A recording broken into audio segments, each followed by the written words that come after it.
Welcome to the Snowboard Project, version 3.0. I am the computer. Enter your request. Opening podcast directory. You have chosen Real Talk. I will connect you now.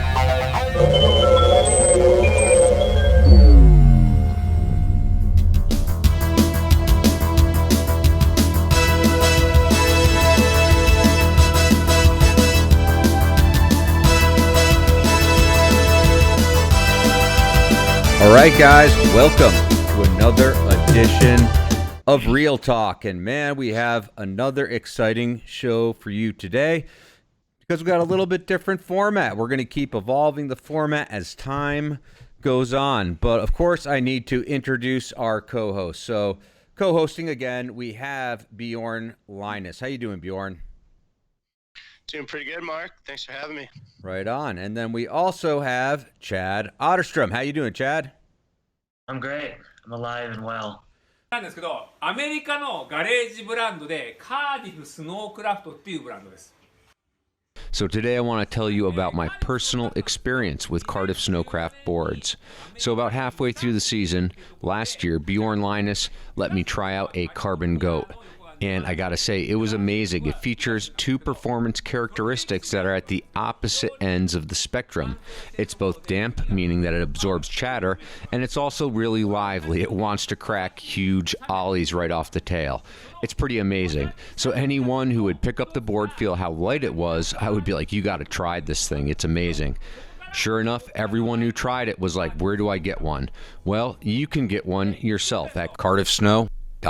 You go there, you enter the coupon code, in all caps, the Snowboard Project 15. That's the Snowboard Project 15 in all caps. That gives you 15% off. It's going to be the cheapest way to get your hands on a Cardiff Snowcraft board. So go to cardiffsnow.com and check one out for yourself today.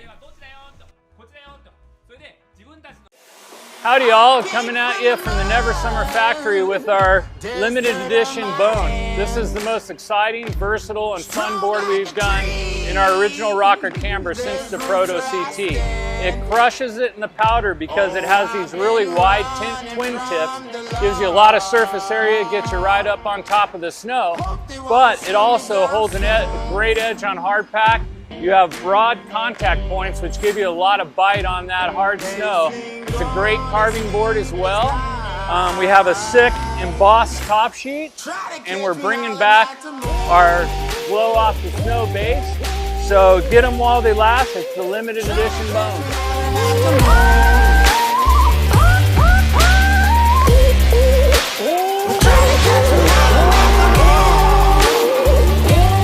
Welcome to the show, boys. What have you guys been up to this last couple weeks? Have you guys been like training for the season? I mean, what's been going on in your worlds? Let's start with you, Chad. I've been doing a lot of hiking up and down mountains, just because I enjoy it, and it should help out for splitboarding and hiking this winter and landings and just staying healthy. And I went to a premiere last night in Aspen. Good times. Did that. They kind of just premiered some local movies, but besides that, just kind of hanging out, waiting for winter to hit. Cool. Well, we can talk about that premiere during our news section, but yeah, I think that sounds like you're just a few weeks away, maybe just a couple. Yeah, exciting stuff. Yep. How about you, Bjorn? What have you been up to? Man, just anticipating winter. Been in the office a lot, working on capturing more sales, getting more people on Cardiff boards. So definitely calling a lot of shops, which is cool. It's nice to get the beat on what's going on out there around the country.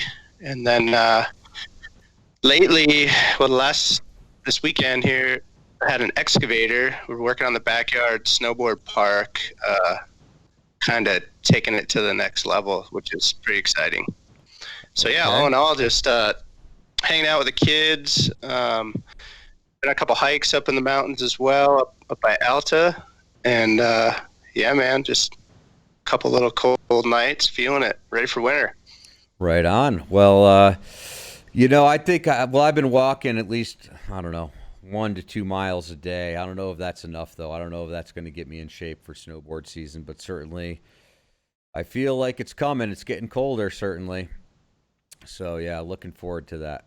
But anyhow, we have like an interesting show in store today because I thought that it might be cool to, do a little bit deeper dives on some stuff, but also take a look at some of like the new releases, some of the new teasers for this season. So I actually got some videos queued up for you guys, and so we'll watch those movies. If you're listening on audio, I'll cut out the part where we watch the movie, and then we'll get into the commentary afterwards. So our first movie is going to be by SRD. It's called Simulation. So let's go to that teaser right now. Check this out.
Alright.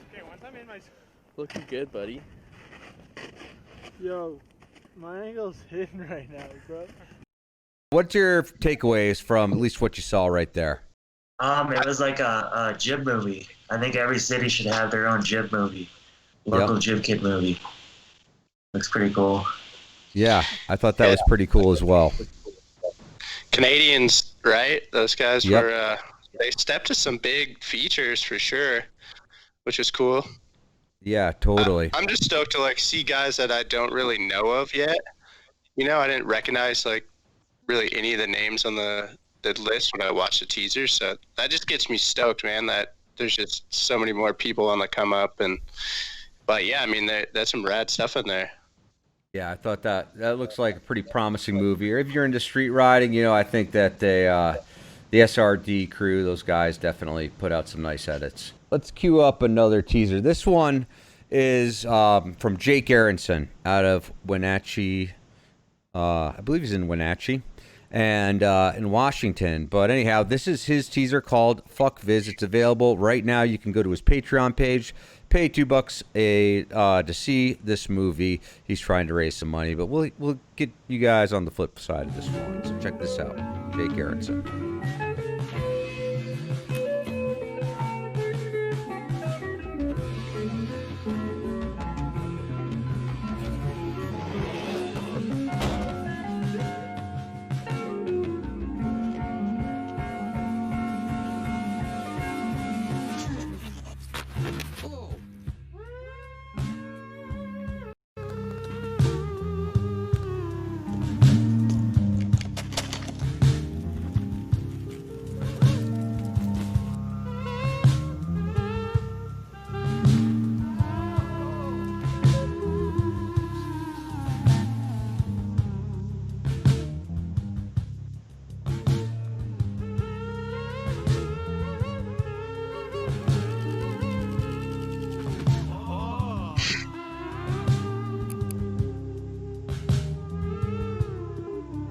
Okay, guys, what do you make of Fuck Viz? That was from Jake Aronson, Wenatchee. You know, not a lot in the teaser, but I'd say that Jake is a really popular rider, has a pretty good following. I like that they started it off with just eating massive amounts of crap, because I can relate to that, because I mean, I definitely have done that a ton. So anytime you see that right off the bat, gives you respect for every landed clip. Yeah, totally. Yeah. What did you make of that one, Chad? I like street clips in Wenatchee. I don't know. I mean, what is that? Stevens Pass? Like, what other resorts are up there? Ridge, pretty cool Mission that those Ridge kids are would ripping be the around there. local one. They got a lot going on. Yeah, they're at Mission Yeah. Ridge, but I don't think Joey they actually McGuire's film home. there. So, right on. Yeah. Okay, guys, we got another teaser queued up for you guys, and it's gonna be the Man Boys movie. And so, I don't know, this is another interesting one, I would say.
All right, what did you guys make of the new Man Boys teaser? Let's start with you, Chad. Yeah, makes me want to be able to cross the border. Right. It's, you know, it looks like your Canadian backcountry super launcher movie. They did one last year that was really good too. I'm pretty excited to see Eric Jackson shred. He's always one of my favorites. I don't know how he crossed the border, but maybe he was already up there or something. Who knows? But him and Jody Wozniak rips it too. You know. Yep. He's I think he's got his own podcast too, doesn't he? Yeah, airtime. But yeah, I know. Airtime. I want to go across the border. That's right. Looks good time, like good times. Man, it looks like they had some pretty good snow. Those guys look like the funnest crew to go film with. They just have all the zones dialed up in Whistler and the Revy, and then you got Rusty, who's does the edits and always pulls off like a super clean edit. Yeah, the Man Boys. It'd be cool if some Americans like us could go up there with E-Jack. Right. But that sort of snowboarding gets me the most hyped because it's technical freestyle tricks, and big terrain, natural stuff like that frontside 3, front 7s. Like, I don't know. I feel like this is kind of like the driving force of snowboarding to me, freestyle snowboarding. Right. I mean, this is pretty advanced, right? You have like your street stuff, but eventually guys who ride street find powder and realize it hurts less. And so, I mean, you started on the street. Both of you guys, filmed on the street, and now you guys focus more on the powder, let's say. Yeah, you can ride for more than 50 feet, Like when you go hit rails, you go drop in, hit the rail, and you stop. It's just not very uneventful. I like the flow of constantly riding down the hill. Yeah. Hard True story. Yep, for sure. Okay, well, we have, as a segue into our news segment, I have this next video for you guys. Hintertux open this weekend.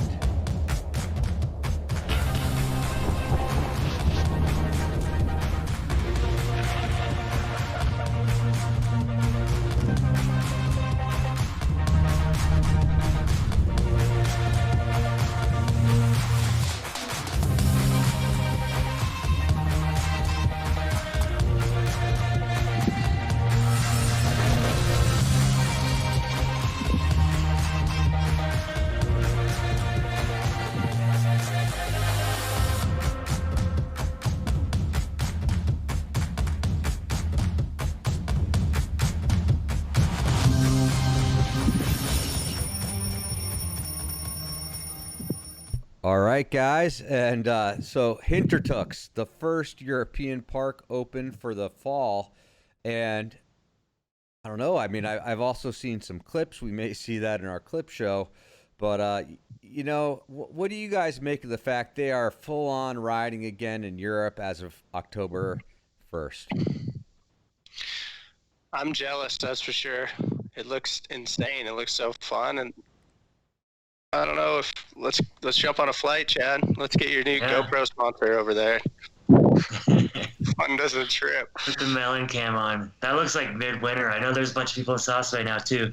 I went over there in 2002 with 32 in October, and they had their park going then too. Same exact spot.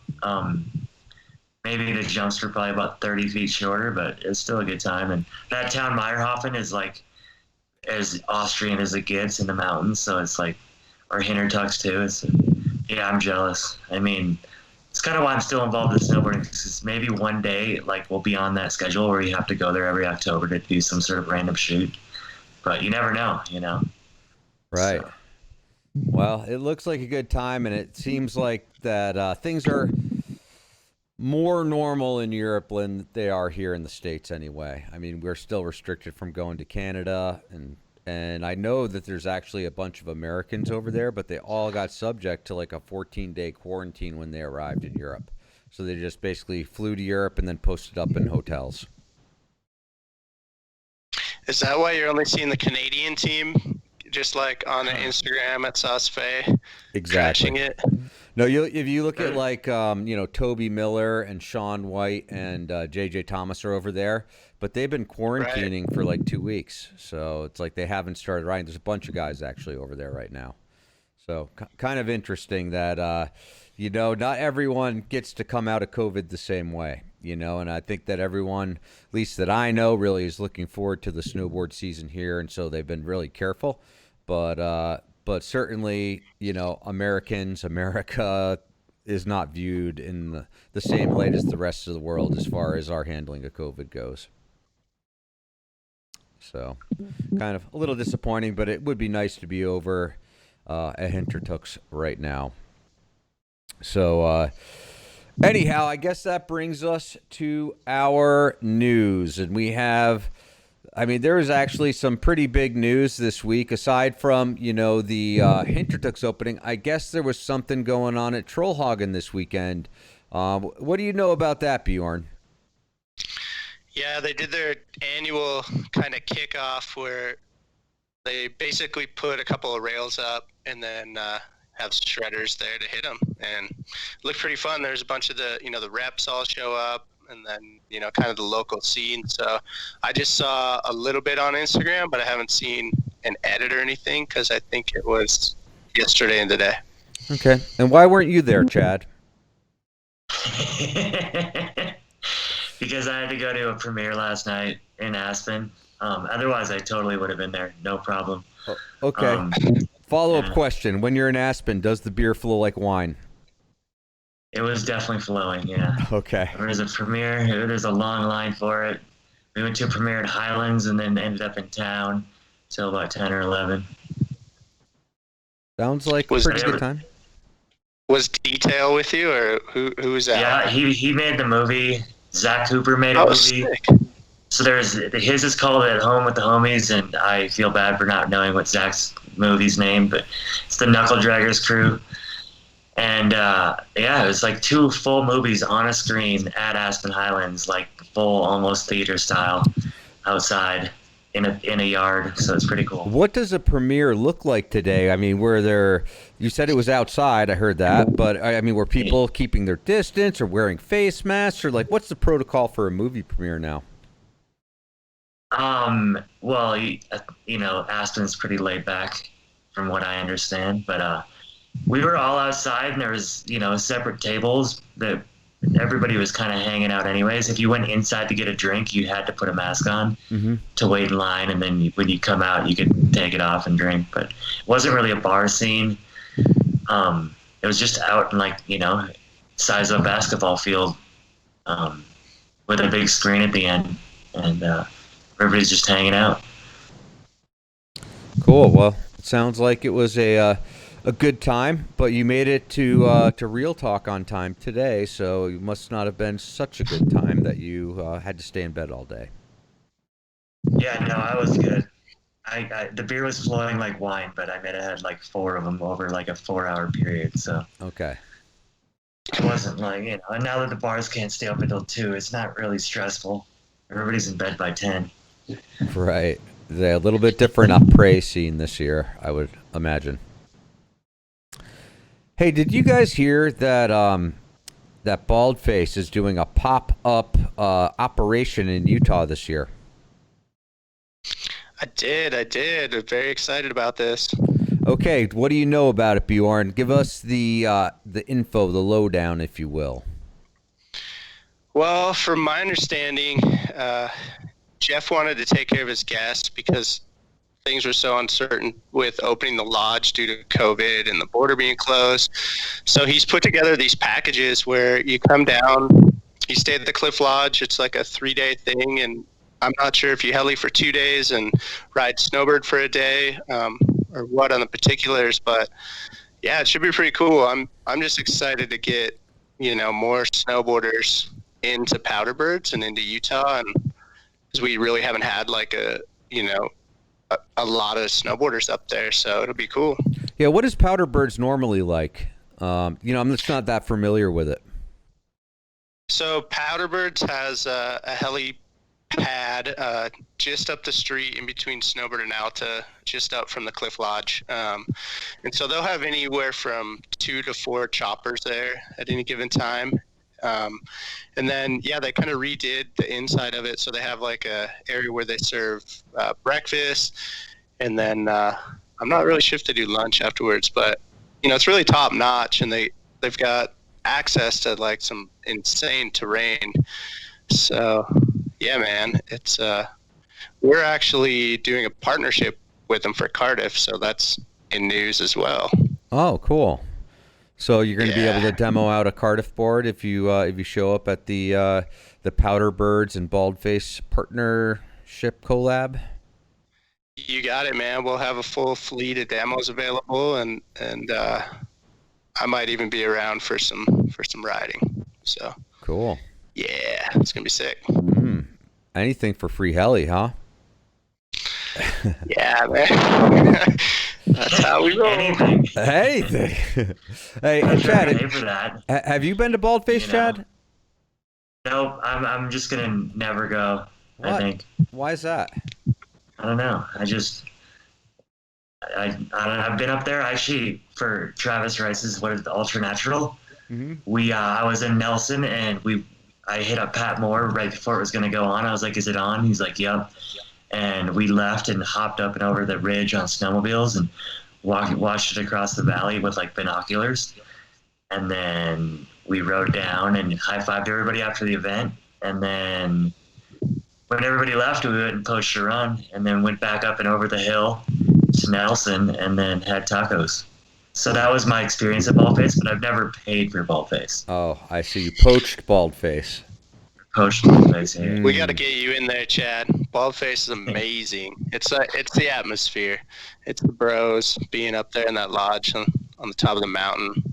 But it'll happen. Maybe we need to do like a snowboard project podcast, Baldface Trip 2022. Yeah, I'm down for that. I think it's pretty cool. And, Jeff is actually co-hosting a show this season that will release, I guess, this Thursday after the Monday show. So our first show with Jeff as a co-host will come out on Thursday. So it's kind of cool to see him moving and shaking and making moves here, despite the COVID times, despite the uncertainty and the fact that like 80% of his clientele are American.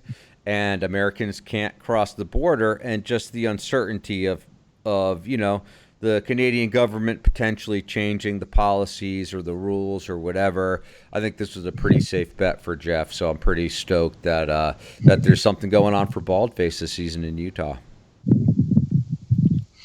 Heck yeah. Yeah, when you go to Baldface, you made it, Yeah. You're hanging there. Yeah, I know. We're not there yet, guys. We're not there yet. Apparently. That's okay. Wait, come to Utah, Baldface, this year, Chad. You can do it. Yeah. low budge and stay in my basement, and then we can just stick our thumb out for the heli and see if we can jump in there. Hopefully it works. If not, we'll just flip it up and pretend like we're by the heli. That does happen. Yeah. Very infrequently, it's like winning the lottery when that happens. Just saying. That's true. But yeah. Anyhow, so the other thing in news, and this is a little bit more, I don't know, negative or whatever, but Snowboarder announced that it's going to be basically closing its doors here at the end of November, and so that was kind of, I thought it was pretty sad news. I don't know what your guys' takeaway for that is, but of course I worked there for 7 years, so of course it's kind of near and dear to my heart. But Chad, what do you make of all this, Snowboarder closing its doors? I literally heard about it when I got that text, but just saw the final news today that Men's Health magazine or whatever is going to shut it down, and I don't know. I mean, what are they going to put Bridget's face on the last cover? But I hope that it comes back alive. I feel like it might, after a year, somebody might pick it back up and try to give it some more steam. But I don't know the logistics of how it's closing or why it's closing and all that stuff. So you never know. It's probably a financial thing, unfortunately. I mean, it looks like it's owned by that bigger parent company, and it's a shame, man. It's not only Snowboarder, but it's Surfer, Bike Magazine, and I think there's Powder Magazine is also under there. So yep. You look at a lot of those guys like Bridges, who's had snowboarding's back for so long and been able to tell the stories and insights and help to mold it in a lot of ways. That it's just a shame to see it kind of go away. Hopefully something new can happen, kind of like Torment Magazine or something. Another entity could be born out of this, out of necessity. But after losing Transworld, and now Snowboarder, it's just, man, I think it sucks for snowboarding, that's for sure. Yeah, I mean, certainly that was of our era, as far as like magazines, really, like when we started riding, all three of us, they had a really significant impact in terms of creating the culture of the sport and really just like allowed us to see kind of what was, on the cutting edge more or less of what was happening. When I mean, you guys are from Minnesota, I'm from the East Coast, so that was kind of a more direct connection, at least as kids, to kind of that cutting edge action. So I think it will be missed. Yeah, now you just have the Instagram. It's like the old video killed the radio star. Now you've got video, Instagram basically killing snowboarding media, unfortunately. Yeah. Right? The necessary, unnecessary evil. I mean, the thing is, though, like with Snowboarder anyway, it's like they do have a significant Instagram following, and I don't see that going anywhere really anytime soon, because that really has some significant value, and I would guess fairly low overhead as far as like managing that, that Instagram account. I'd say it's one of the biggest in the world for snowboarding too. Yeah, right. It'd be cool to see that surviving as well. I mean, they can make some revenue off it and stuff, but hopefully Bridges and a bunch of the dudes will get together and a new door will open up, as this one seems to be closing. Yeah, I mean, it just sounds like, they have these owners that are basically, I don't know, Wall Street or whatever, and of course, so they don't understand the cultural significance per se of like magazines and how they really, helped create the culture of the sports. And I read a nice story actually from Steve Casimiro, who was a photographer and editor of Powder Magazine, but he also helped out with the launch of Snowboarder Magazine, and he really talked about the culture of the magazines and how really, that was, it's like snowboarding is more than a sport, it's a lifestyle. And that being the case, you kind of need a manual for that lifestyle, and Snowboarder was it for many years. Heck yeah. Yeah, it was almost like they could curate what's going on in the world of snowboarding and reach you, like you said, like no matter where you were. But I think that's kind of an interesting point, though, the curation, right? And how it was kind of this filter to see what was like really kind of rose above a certain level. And I think that that might be something that is going to be harder to discern moving forward. And granted, you know, there are video parts, there are, you know, other outlets for riders to kind of show their importance. But, you know, getting the cover of a magazine back in the day, that was something that truly was like a game changer in your career. Did you ever have a cover of a magazine, Chad? Not in the U.S., but I did like Transworld Japan, I think. Mm-hmm. That's about it. And I had a couple Snowboard Colorado covers, but, you know. Okay. But no Transworld or Snowboarder here. Bjorn, you were on the cover of magazines. What did it mean to you to get on the cover of a magazine? Man, that was huge, you know, especially kind of growing up in that era where magazines were the only real media that you digest besides the movies annually. So yeah, getting a cover was kind of the pinnacle. You also got, you know, cool endorsements, I guess would be the way to put it, or just you got some cheddar biscuits, as the bomb hole guys like to say. The cheddar biscuits. You know, get some logos on the cover, but you know they're special when you get a cover because it's kind of timeless, I guess.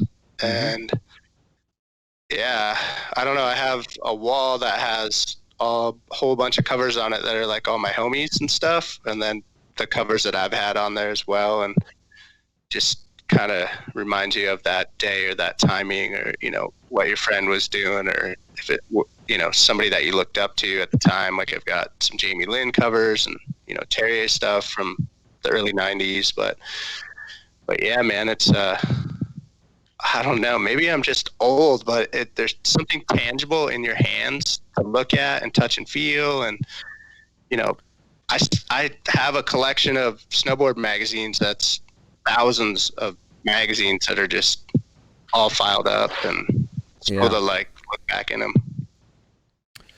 No, certainly. I actually was involved with making magazines for a majority of my career, so it is something that's like, wow, you know, what am I going to tell my grandkids one day or whatever, what I did with my life? You know, I guess I was a snowboarder first and foremost, you know, before I was a magazine person. But I did put in many years on magazines. But I guess, you know, there's also that thing is like, I don't know, Bjorn, like, what's your kids' favorite magazines today?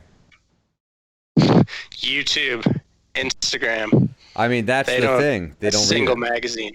Exactly. And that's kind of the problem is like your kids are kind of in that target market or target audience for readership. And so my kids never really, I mean, I could barely get them to read the magazines that I put them in, you know, when I was making them. So it's, it definitely, I think that the demographics maybe have changed a little bit, but really that brings us to our next subject here. And this is going to be perhaps our first deepest dive so far.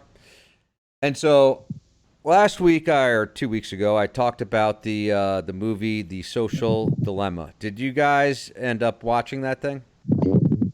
Yep. Yes, sir. Okay, so that movie is really interesting because it basically talks about kind of the rise of social media. And also, as part of that is the rise of AI or artificial intelligence in terms of like algorithms that kind of predict what you're going to like and help serve you that content. And it was basically a documentary about, you know, the influence of social media and AI on society, you know, made by the people who were actually behind Facebook and Google and YouTube and all these other kind of like social media channels. So I thought this was like a really interesting commentary, and probably, at least for me being involved in the media, one of the most important movies in the last like 20 years as far as like, oh, that explains a lot. And, you know, it's pretty interesting, like just the fact that like 70% of the content that both of you guys watch and your kids watch on YouTube is like stuff that's kind of determined by an algorithm. Right? There's like an algorithm that kind of looks at the videos you've watched in the past and which ones you engage with for the longest. And so it gives you choices of like next subsequent videos. Well, universally, 70% of all the videos watched on YouTube are videos that are suggested by artificial intelligence. Kind of an interesting statistic, I thought, that it's like, wait a minute, I thought I chose those videos. Well, the way I see it is everybody's trying to figure it out right now as it goes. It just seems like this ever-changing thing. And I'm glad that it doesn't affect us like it does at certain political or whatever things that are going on. Like, we're snowboarders, we're going to have a good time no matter what, you know? Right. But you can see it. I actually never watched skiing before.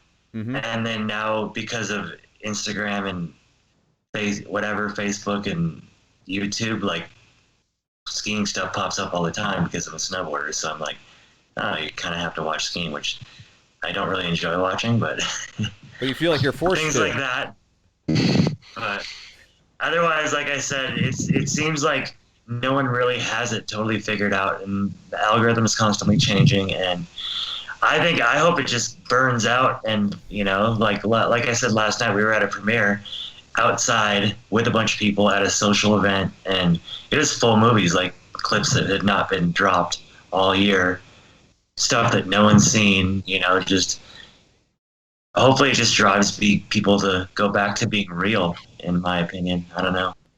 I mean, have you ever thought of something and then it pops up on your screen and you're just like, this? That like literally happened to me like 10 times, where you're just like, this is nuts, this should not happen. Well, do you think that like the Alexa thing, is that like listening in and like kind of like, you know, is that thing Yes. like is like listening in and like queuing things up for your next Google search, basically? It is. It's the same thing as your cell phone. It's always listening to your conversation all the time, and it's recording even when your battery's dead. How's that one? How does it record when your battery's dead? That sounds a little far-fetched. I know. I'm just seeing if you're listening. I was like, like had me thinking there. I'm like, yeah, I don't know. Yeah. But you know, there's got to be something going on. Like, and if it isn't, they, you know, why wouldn't they? You know, they own our computers. And businesses own our phones. Might as well, you know, profit off. Well, it. Doesn't Instagram own your content? It does as well. Like everything that you post they have the rights to. Exactly. So as soon as you basically hit publish in a public sense, they actually own the rights to it. I actually looked up their code because I was like, that's kind of funny that that, you know, like once you upload your stuff to YouTube or Instagram, they actually have some rights to that content. So as soon as you upload it, you basically kind of lose how it's controlled. So it's like, you know, the user agreement states that a non-exclusive, fully paid and royalty-free, transferable, sub-licensable, worldwide license to use your content, right? So they have a full worldwide license to use your content once you upload it and make it public. And then here's another thing I found, which is like, once you have shared user content or made it public, that user content may be reshared by others. So actually other people are resharing your content and have the rights to utilize the content that you're creating. So I thought that was kind of interesting in that, like, that might not be your intention as you're like showing like rad photos of your friends or whatever, and you're like, oh, maybe I'll use this, you know, maybe I'll have another use for it for the catalog or whatever. Well, maybe not if Instagram starts sharing it or it ends up, you know, kind of getting blown out. So I thought that was kind of like an interesting thing as far as like,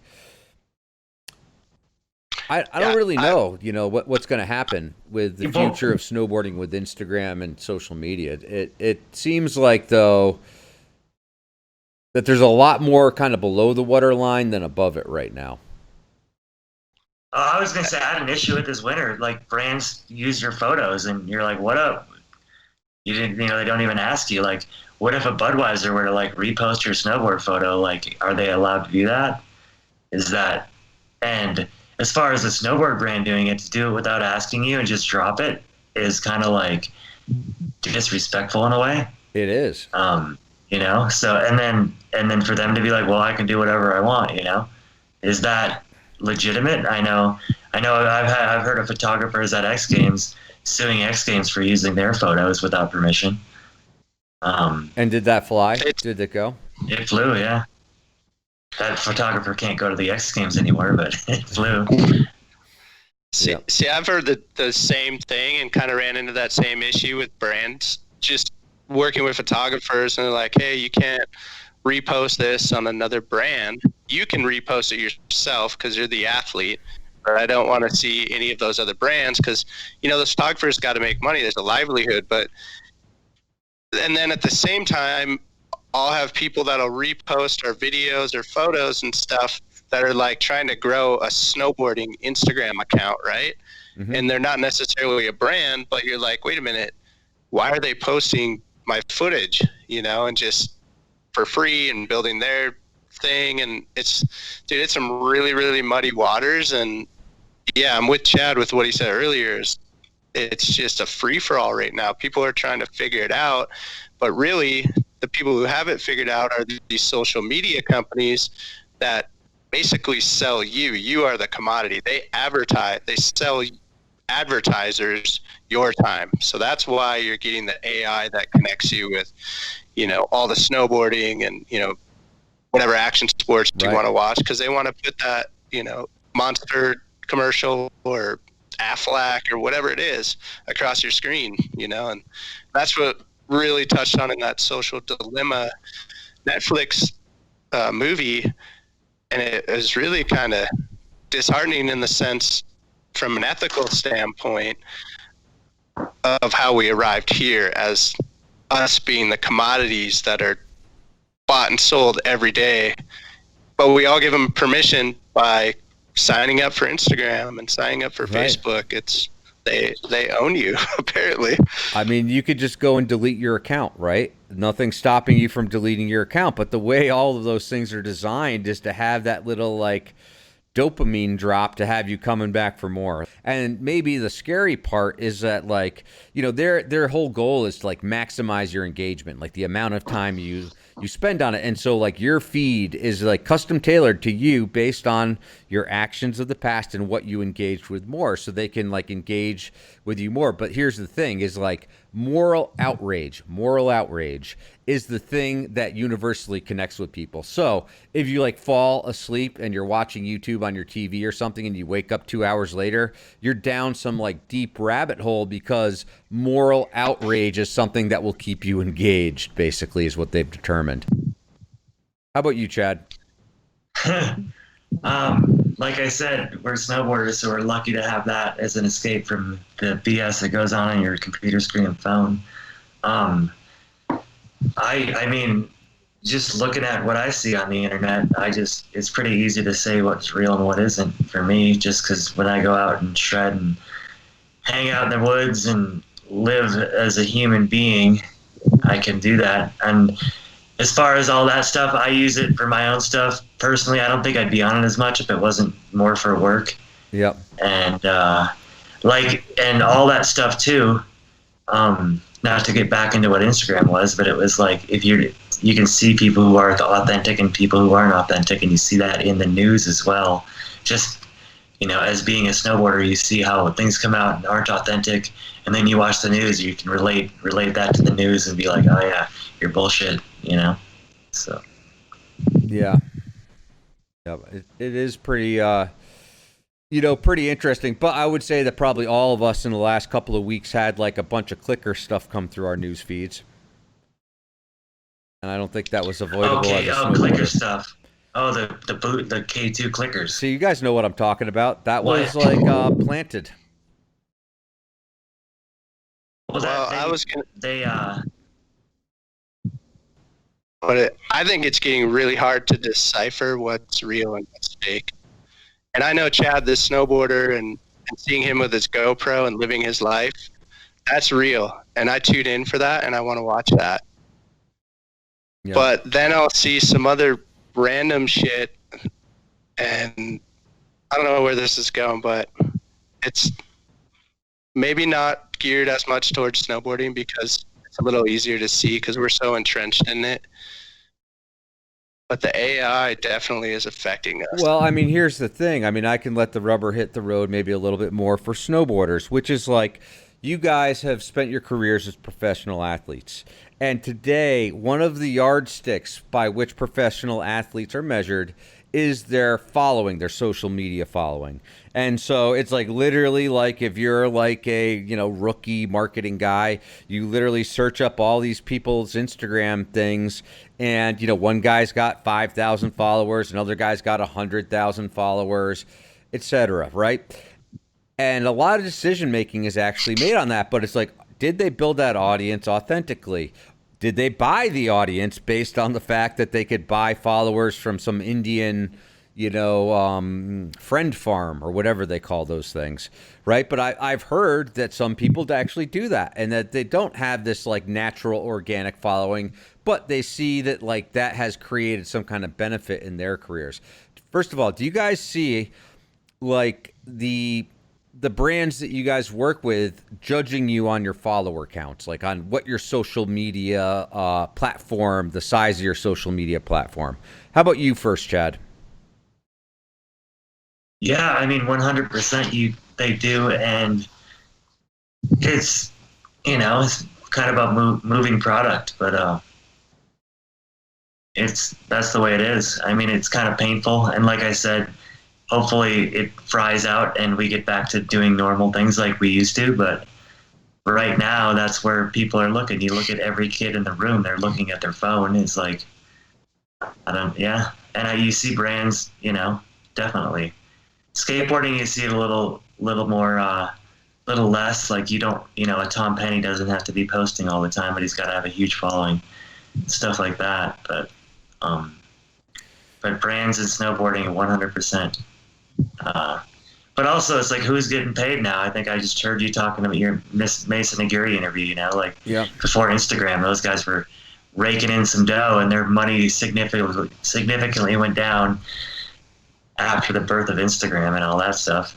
Everybody's did, Why do you think that is? Why did like the lucrativeness of like professional riding go down with the rise of Instagram? Like, why did those things kind of go in opposite directions at the same time? It's free content at your fingertips at all times. And it just diluted everything, I mean, snowboarding, and it's like, I mean, you guys obviously know when we were all kids, it was like to be able to see snowboarding on TV was like gold just to watch it for 15 minutes. Right.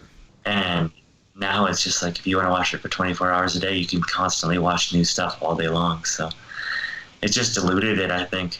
Snowboarding isn't as exciting to watch when it's easy and free to look at all the time and very watered down on the internet, And it's like that used to be like a filter, like the magazines or whatever. There was like a filter. If you were going to make it on TV, snowboarding was going to make it on TV. You knew it was going to be something cool. But now it's just like every person out there has got an Instagram thing, and all these micro audiences that are out there. So someone has 10,000 followers, someone has 300,000 followers, but everyone has got like a different size audience, and maybe their value is determined by that. Have you noticed that at all, Bjorn? Have you noticed that like people kind of like are like, how many followers do you have? When you're talking to them about sponsorship and stuff. Yeah, I mean, it's no doubt anybody that's in marketing and any sport or any product, nowadays it's all about, your followers. And I don't know, it's kind of, for me personally, there was a time where, I was at the top of the sport with exposure wise, and then I didn't really jump on the train of the social media so much, and I'm not as good at letting people into my life personally and promoting. It went from other people promoting you and taking photos and videos to yourself having to self-promote, right? Which, I mean, isn't generally, I guess, how I like to do things. So I try to put stuff out there, whatever, but I think it's really, one aspect is it's amazing that the platform is there for everyone and it connects people. Obviously there's that positivity, and seeing like, a little kid or anybody on the come up be able to, put his stuff out there. It's way more like easy now. You just have a phone and you can go film and stuff. But yeah, Chad's right. It diluted the whole process of it. there isn't a filter anymore. There needs to be like a social media magazine that is just, because it's not going to go away. This isn't a phase. There's only going to be more screens surrounding you for the rest of your life. Right. And everything you do. So let's get used to it and let's figure out how to do it right for the snowboarding world. Chad said that he wouldn't be on there as much if he wasn't, part of a company, and I'm kind of the same way. It's like I want to see what everybody's doing. I like looking and stuff, but I don't really like posting, and that's hard. It's you got to kind of work on it. Yeah. And I mean, when it first came out too, that was when I was up in Nelson, and I was living in my van half the time in the winter and just shredding for fun. And I've always taken photos and filmed and, been kind of proactive with doing all that stuff with my friends. Like we used to make like local friend videos. So all of a sudden there was it took like a couple years for a video to even come out, but there was like kind of a platform just to like put your stuff that people could see, it was but it was just like a diluted, easy, website. You didn't have to build it and make a huge presence. It was just like ding, ding, ding, ding, ding. Instagram, obviously the name of it, and it's just, I don't know.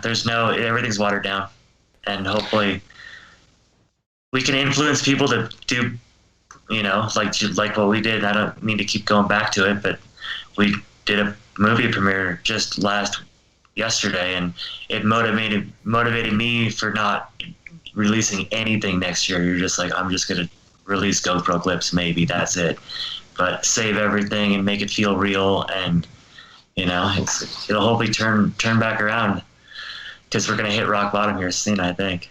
If you're not using it for commercial interest, may I take some advice and pass it on from the movie, which is turn all your notifications off. I think that could maybe help you at least not be looking over your shoulder to see, who's liking or subscribing or whatever, So it's the clip show portion of our show where I bring up some Instagram clips and let you guys comment on it. And so without further ado, let's roll the clip show. So this is Lolo Bessie, and this is some powder, resort powder. What do you think of this one, Chad? This is recent. Yeah. This is recent? This is last spring. I mean, I'm jealous. Like Italy or Europe somewhere? Yep. I mean, yeah. Good times, glue run pow, it looks like. But, I mean, as jealous as I am, I want a break. I'm taking September, October off. Yeah. But I like the lens. I mean, that's kind of a cool lens. Go ahead. I was just going to say, I love how his face just gets increasingly more covered with snow and whiter with every turn. So he's doing a bunch of heel sides face shots. He starts off, his hair's like, it's not white. Yeah. And then after like the first one, pow in the face. Yeah. I mean, that looks like a pretty good day at the resort. And like at first I was like, that's the backcountry. I'm like, no, wait a minute. There's all lifts in the background. So I thought that was just a fun little one. Let's go to our next clip. Sick. Miller flip over a knuckle, late stale grab. Yeah. It's pretty rad, high speed. I just like kind of the drifting knuckle trick, just a little different take on it. I learned those at Highland Hills this last November. They're pretty fun. I've never really done knuckle tricks or any kind of a Miller flip just because I had broken wrists, but when you're doing that, you don't really got to put your weight on it, so you can kind of get away with it. Just out of curiosity, how much did your knuckle tricks increase after that became an event in the X Games? They didn't at all. I just learned this one. Okay. I still probably won't do any other ones. How about for you, Bjorn? I did a fakie pop 7. Have you been doing knucks? Yeah, I can do a couple of them. I definitely, watching the X Games, you're like, because they're doing a 720 to a 1080, like Marcus Cleveland. That stuff isn't like so rad and pretty dang inspiring, but maybe off a powder knuckle. Yeah. Okay. So there's that one. Exactly. I need that soft landing. I don't want to be like out of control, like not really knowing what I'm doing if I'm going to land on hard snow. File this one under less is more. Is this some Midwest action right here? Yeah. Yep. Little interior planes Skiba. project, Skiba. Yep. And I just like kind of the switchback 180, just kind of shifty. It's just kind of a cool floaty trick. Yep, Super good half style consistency. too. It's you don't see like the no arm wave right before people hit the ground all that often, even on the most chillers that do the no grab. So he's making it look good. Props to Skiba. Shifty. That's Midwest style. Like they were in that Man Boys teaser, I think it was too. They did that dude did a double shifty kind of. That was pretty cool. Mm-hmm. So anyhow, pretty I basic. like the shifty style. Yeah, less is more. So let's go to the next clip. And this just happened at Hintertux. Near collision. This is like playing chicken on the in-run of a jump. Both of them wouldn't let off the gas, so they both just hit the jump. See, that's what it's come to, is synchronized double corks 3 feet away from each other in the air. That's insane. Yeah. Everybody's good. I don't even know if it's diluted that everybody's just gotten so good that it's just like brain frying. Like you can do every day there's kids doing 1260 double corks on park jumps. So I mean I think it's awesome. These kids have some balls to be tossing that close. Yeah, and so that's Mons Reusland in the front, Marcus Olmstad in the back there. But yeah, pretty just interesting clip. So, okay. Confidence, I'd say. Yeah. So let's go to the next one. This one I like because it was like thrill of victory, agony, defeat, or agony, defeat first, then the thrill of victory. Little front side I shouldn't say little. Front 270, catches his edge. 270 out. Dope. And he gets it right there. That's from Scandinavian, Sven Thorgren. Some serious pants. Yes. You know? Or who makes those? I'm not sure, but the beanie matches. I mean, it's the pants. October. You kind of go with the color. Sure. He's got a little pumpkin vibe going on there. Yeah. Yeah. Okay, I think you're going to like this one, maybe, Bjorn. I know I like this one.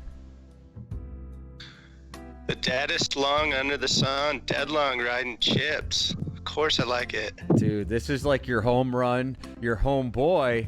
But I gotta say that Dead Long is like my favorite mini shred rider, just of how like relaxed he is when he's doing this stuff. Yeah, he's cold chilling, man. He's got such good style and so fun to ride with. I might have filmed that one. I don't even know. You might have. I'm not sure if you did. I just like the kind of chill style with Dead Long. But I was going to run a Young Dolly clip, and I was like, wait a minute. Young Dolly just looks like he's impersonating Dead Long. Let's see what Dead Long's got. He's OG. Dead Long brings the skate style, the nollies, all the hard tricks. This is, I think Casey Nelson's follow camming him on most of this footage. Shout out to Casey Nelson. Yeah. The bird lopes. Yeah. So I thought that was a cool one. Okay, next clip. Oh, I know you guys are both going to appreciate this one. Oh, yeah. I saw this one on the gram. Yeah, this is a little bit older. You know, Manuel Diaz, but a little AK line, some spines from Absinthe. And yeah, this is like why you want to ride Alaska pretty much. And he does like a little transfer over from one kind of spine over to another one. Pretty cool. Yeah, it looks like Haynes. Yep. Haynes. What do you think, about Chad? that jumping into that cornice? Did you guys do that? Underneath there? I think he Yeah, probably he's gonna snuck smash in a into like little a bit. I think he 40-foot must have done a cornice. little sneak in right there. Yeah, he That's snuck definitely a in there. I'm big sure it hanging was. cornice, right? I mean, that's a heavy get in for sure. That spine looks like it connects right to the top, though. Yeah. But He's a surgeon though. Manuel Diaz is so good at riding spines. He is. Oh, he did. Yeah. So would you ride this line? I close. think you would ride this line, Bjorn. Would you ride this line, Chad? Yeah, for sure. I mean, I wouldn't ride it as good as him right away, but I have to do some AK training for a while. But I definitely would ride that. It looks like fun. I rode Stevens Pass a few years ago, and I remember hearing like Manuel Diaz kind of was like living there for a while in winters and ripping that place, and you can kind of see riding there how it could set you up for riding AK like that. Yep. Well, here is another Manuel Diaz shot. This is just a backside 700. Natural wind lip though, so good. Tweaked out Japan, stomped on the bolts. Yep. And just like pretty significant air time there. He sent it. He does the snowboarding I want to do, basically. When I watch him, it makes me want to go shred. And he looks like he's been riding down south. If you follow him around on the internet, he's they're kind of killing it down there right now. It looks like. Yeah, I mean, most of the resorts, from what I understand, were closed in South America. But if you were there, and certainly you could get out in the backcountry. Yeah, I talked to a friend of mine that owns Beta board shop down in Chile on Friday. This guy Ariel, and he was saying that it's been epic down there, but you can also be arrested, so it's like illegal to go out and most anywhere. Illegal. Wow. Okay. COVID. Snowboarding is a crime. Damn. Okay. Well, now. We thought we weren't free. Okay. So, speaking of sending it, let's go to this one. Oh. This happens to be Bjorn right here. Chad, is this Pyramid or Chad's Gap right here? It's neither. It's Bin Laden Gap. Okay, walk us through what's going on here, Bjorn, because this is you in the action. Is this a guinea pig? Well, I mean, if you look at the size of that cheese wedge, it turned out to be about 4 times bigger than we thought it was going to be when we started. But this is the first time off, so I guess I was the guinea pig. I was with Dan Breezy. And so, yeah, sometimes you got to go first. And obviously, I think I was going a little bit too fast. And then when I hit 3/4 of the way up the jump, it just completely G'd out. And I kissed my kneecaps on takeoff. And I was going for a backside 180, if that gives you just like a backside 600 or something. But, yeah, then I was done, dude. I couldn't. My back was just tacoed.